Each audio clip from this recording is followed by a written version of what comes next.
Hello and welcome to my video all about how to knit the Staghorn cable. This is a relatively wide cable and I think it looks particularly impressive. It's called the Staghorn cable because the cables look a bit like antlers. It's made up of knit stitches and purl stitches as well as simple C4B and C4F cables. In order to demonstrate this cable, I've already cast on 20 stitches in super bulky yarn and I've done 2 6-row pattern repeats. As you can see from this sample, both the cables and the background are made from stockinette stitch.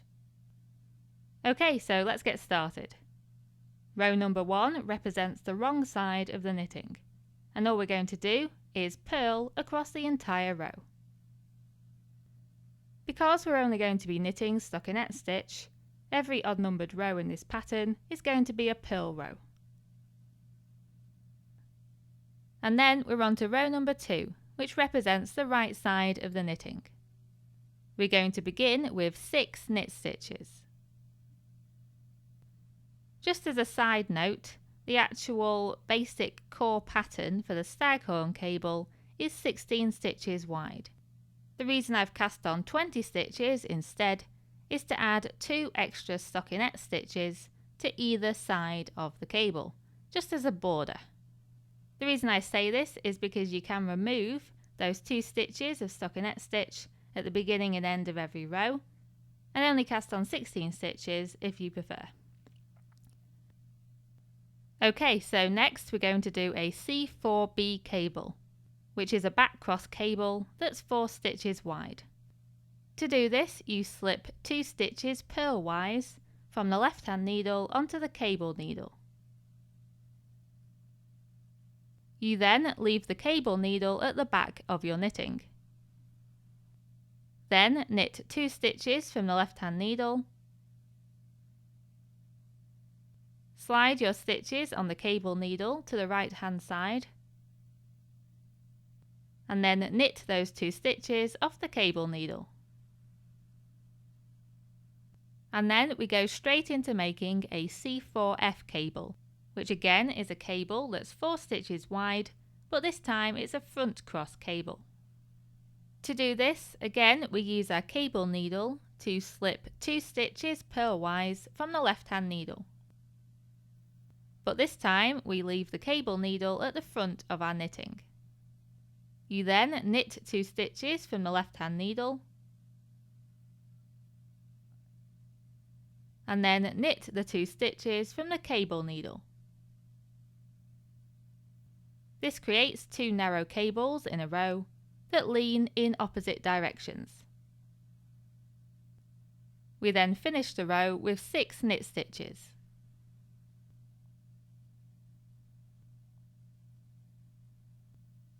And then row number 3 is just a purl row.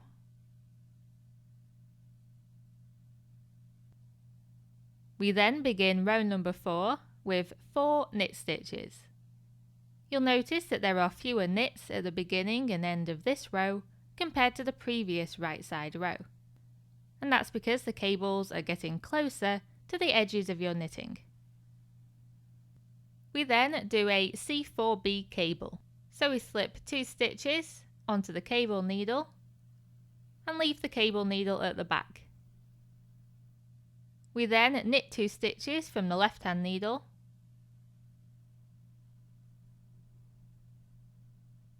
slide the stitches to the right hand side of the cable needle and then knit those 2 stitches.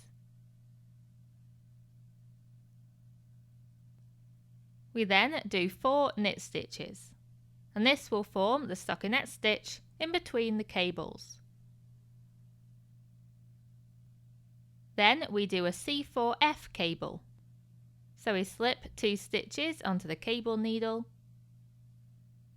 and then leave the needle at the front of the knitting.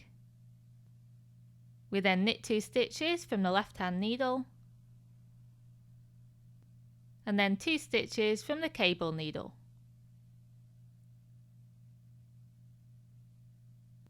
And we finish the row with 4 knit stitches.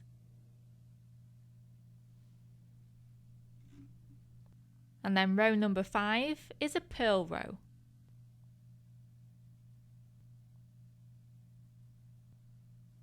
And then row number 6, which is the final row in the pattern repeat, we begin with 2 knit stitches. We then do a C4B cable, so slip 2 stitches and put the needle at the back, then knit 2, and then knit the stitches off the cable needle.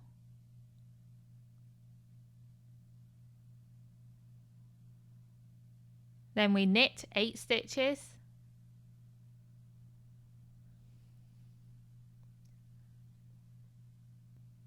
and then we do a C4F cable, so slip 2 stitches and put the cable needle at the front, then knit 2 and knit the stitches off the cable needle. And we finish the row with 2 knit stitches. And here you can see what my knitting sample looks like after that repeat.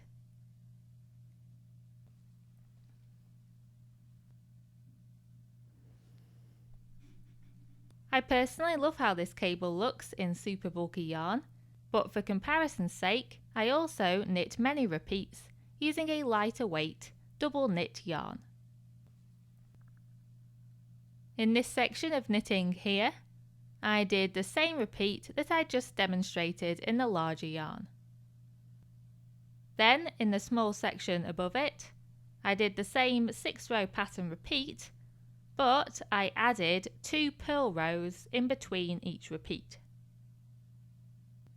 And that created an elongated cable pattern, which also had some horizontal stripes.